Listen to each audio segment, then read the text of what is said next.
Hi friends, ఈ వీడియోలో చూడండి గ్యాస్ స్టవ్ సిమ్లో పెట్టినప్పుడు మంట ఆరిపోతుంటుంది. చూడండి మంట ఆరిపోయినప్పుడు ఏ విధంగా రిపేర్ చేయాలి, ఎందుకు ఈ సిమ్లో పెడితే మంట ఆరిపోతుంది, దేనివల్ల ప్రాబ్లం అంటే చూపిస్తా. చూడండి ఈ వైర్తో మీరు ఈజీగా క్లీన్ చేసి రిపేర్ చేయొచ్చు. చాలా సింపుల్గా చూపిస్తాను. 5 నిమిషాల్లో మీరు రిపేర్ చేసుకోవచ్చు మీ సిమ్లో ప్రాబ్లం అయితే గ్యాస్ స్టవ్. చూస్తుండండి ఫ్రెండ్స్. చూడండి ఇప్పుడు మనం ప్రాబ్లం చూపిస్తాను మీకు గ్యాస్ స్టవ్లో ఏ విధంగా. చూడండి ఫస్ట్ మనం గ్యాస్ స్టవ్ని వెలిగించాం కదా, మంట వెలుగుతుంది బాగానే ఫుల్గా ఉంది. కాకపోతే ఏమంటే మంట తగ్గించగానే చూడండి పొయ్యి ఆరిపోతుంది. చూడండి సిమ్లో పెడితే చూసారా ఆరిపోయింది. ఈ విధంగా ప్రాబ్లం వస్తుంది. ఇంకోసారి వెలిగి చూపిస్తా. చూడండి వెలుగుతుందా? ఇప్పుడు చూడండి తగ్గిస్తాను. చూడండి ఆఫ్ అయిపోయింది. ఈ విధంగా మనకు ఆఫ్ అయిపోకూడదు.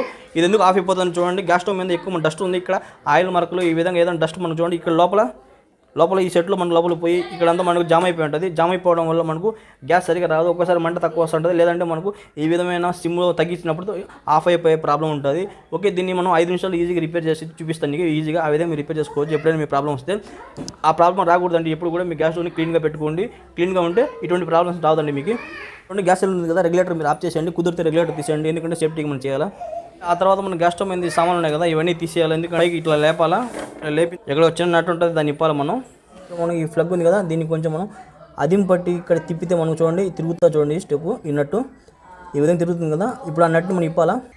చూసారా ఈ చిన్న స్క్రూ నట్టు ఉంది కదా, దీన్ని ఇప్పేదానికి మనం ఇటువంటి ఒక టెస్టర్ ఒకటి తీసుకోండి, చిన్న స్క్రూ డ్రైవర్. ఓకేనా, పైన ఫ్లగ్ని అదిం పట్టి ఈ విధంగా మనం దీని స్క్రూని తిప్పితే ఈజీగా లూజ్ అవుతుంది. ఈ విధంగా ఈ స్క్రూని జాగ్రత్తగా పెట్టుకోండి, ఇది పోగొట్టకూడదు. ఆ తర్వాత మన ఈ ఫ్లగ్ ఉంది కదా, పైన ఫ్లగ్, ఈ ఫ్లగ్ కూడా మనకి ఈజీగా వచ్చేస్తుంది. ఇప్పుడు ఆ తర్వాత ఇది కూడా వచ్చేస్తుంది మనకి సింపుల్గా. దీన్ని కింద పెడదాం ఇప్పుడు స్టవ్ని. చూడండి లోపల సామాన్లు ఈ విధంగా ఉంటాయి. చూడండి ఇది పక్కన జాగ్రత్త పెట్టుకోండి. ఆ తర్వాత మన లోపల ఇక్కడ స్పెషర్తో ఈజీగా మనం ఇట్లా తిప్పితే ఈజీగా తిరుగుతా. చూడండి ఈ విధంగా రౌండ్ తిరిగి ఈజీగా వచ్చేస్తుంది బయటికి. ఈ విధంగా మనం ఈజీగా తీసేయచ్చు. దీంట్లో చూడండి ఎంత డస్ట్ ఉందో. ఈ విధంగా డస్ట్ చేరడం వల్ల మనకు ఎక్కువ ప్రాబ్లమ్స్ వస్తుంటాయి. ఈ విధంగా మనం మంట తగ్గించినప్పుడు సరిగ్గా పనిచేయకపోవడం ఈ విధంగా. ఓకే, దీన్ని క్లీన్ చేసి మనం రీఫిట్టింగ్ మళ్ళీ చేసేయాలి. అంతే, చాలా సింపుల్గా మనం క్లీన్ చేసి చేయొచ్చు. చూడండి ఈ చిన్న మన సెట్ ఉంది కదా, దీంట్లో మనకు చిన్న హోల్స్ ఉంటాయి. మనకు చిన్న హోల్స్ ఉంటాయి. ఈ హోల్స్లో మనకు డస్ట్ ఇరకపోయి ఉంటుంది. డస్ట్ ఇరకపోవడం వల్ల మనకు గ్యాస్ సరిగా రాకుండా అందువల్ల ప్రాబ్లం వస్తుంది. ఇది కూడా మనకు బాగా క్లీన్గా ఉండాలా, ఇంత డస్ట్ ఉండకూడదు. అందువల్ల మనం చూడండి ఇటువంటి వైర్ ఉంది కదా, ఇటువంటి వైర్తో మనం దీన్ని క్లీన్ చేసి మళ్ళీ ఫిట్టింగ్ చేసేద్దాం. ఆ ఫిట్టింగ్ చేసినప్పుడు తర్వాత ఈ ప్రాబ్లం ఉండదు. మనకు సిమ్లో పెట్టినప్పుడు మంట రాకపోవడం ఇలాంటి ప్రాబ్లమ్స్ ఉండవు. మీకు సిమ్లో పెట్టినప్పుడు మంట సరిగ్గా రాలేదంటే చూడండి ఇక్కడ చిన్న హోల్స్ ఉన్నాయి కదా, ఈ హోల్స్లో మనకి ఏదైనా డస్ట్ ఇరకపోవడం వల్ల ఈ ప్రాబ్లం. దీన్ని రిపేర్ చేయాలంటే చూడండి ఇటువంటి వైర్తో మనం ఈజీగా రిపేర్ చేయొచ్చు. ఎలా చేయాలో చూపిస్తాను చూడండి. మనకు సిమ్లో పని చేయలేదు కదా, చూడండి దీన్ని మనం ఇక్కడ చిన్న హోల్స్ ఉంటాయి. ఈ హోల్స్ మనం ఈ విధంగా మనం చిన్న కమ్మితే ఈ విధంగా ఈజీ క్లీన్ చేయొచ్చు. ఈ హోల్స్ అంతా బాగా ఫ్రీగా క్లీన్ అవుతుంది. మొత్తం ఈ విధంగా మనం ఈజీగా నీట్గా క్లీన్ చేసుకోవచ్చు. లోపల క్లీన్ చేసిన తర్వాత చూడండి ఇక్కడ చిన్న హోల్ ఉంటుంది, చిన్న హోలు. దీంట్లో ఒక లీడ్ మనకు పడుతుంది. ఈ విధంగా ఒక సింగిల్ లీడ్ తీసుకొని ఈ విధంగా క్లీన్ చేయండి ఈ తారతో. ఓకేనా, ఇటువంటి కరెంట్ వైర్తో ఈ విధంగా ఈజీగా మనం క్లీన్ చేయొచ్చు.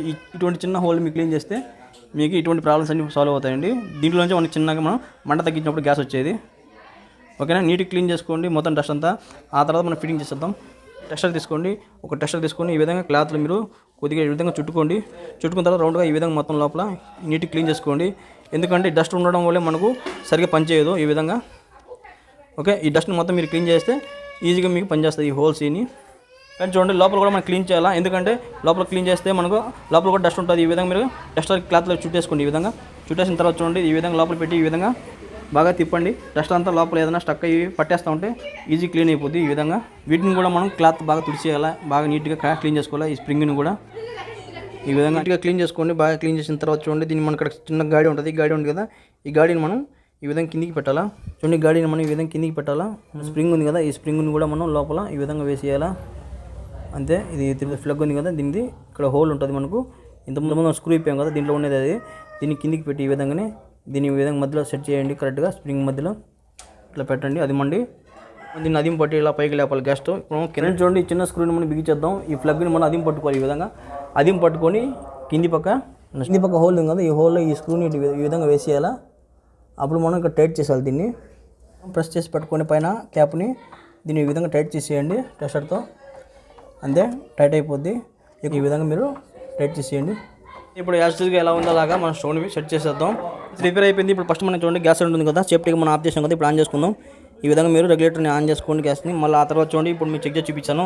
చూడండి మనం సిమ్లో పెడితే ఆఫ్ అయిపోతుంది గ్యాస్. ఇప్పుడు చూడండి సిమ్లో పెడతాను. ఓకే, ఫస్ట్ మనం గ్యాస్ ఆన్ చేశాను.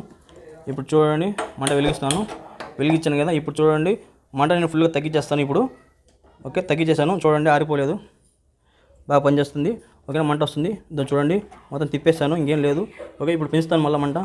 చూసారా ఇప్పుడు తగ్గిస్తా చూడండి ఆఫ్ అవ్వలేదు, పెంచాను తగ్గించాను. ఈ విధంగా మీరు ఈజీగా రిపేర్ చేసుకోవచ్చు. మీ సిమ్ ప్రాబ్లం ఏదైనా డ్రెస్ చేయకపోయినా ఈ విధంగా ఈజీగా చేసుకోవచ్చు.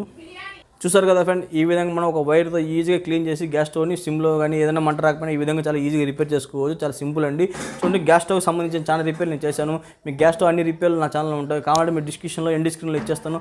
ఆ వీడియో చూసి మీరు ఏదైనా రిపేర్ ఉంటే మీరు రిపేర్ చేసుకోండి, ఈజీగా మీకు ఉపయోగపడుతుంది. ఓకే ఫ్రెండ్, నా వీడియో కానీ మీకు నచ్చినట్లయితే నా ఛానల్ సబ్స్క్రైబ్ చేయండి, షేర్ చేయండి, లైక్ చేయండి, కామెంట్ చేయండి. చూస్తూనే ఉండండి ఇలాంటి క్రియేటివ్ వీడియోస్. ఇంకోసారి కలుసుకుందాం. అందరికి బై ఫ్రెండ్.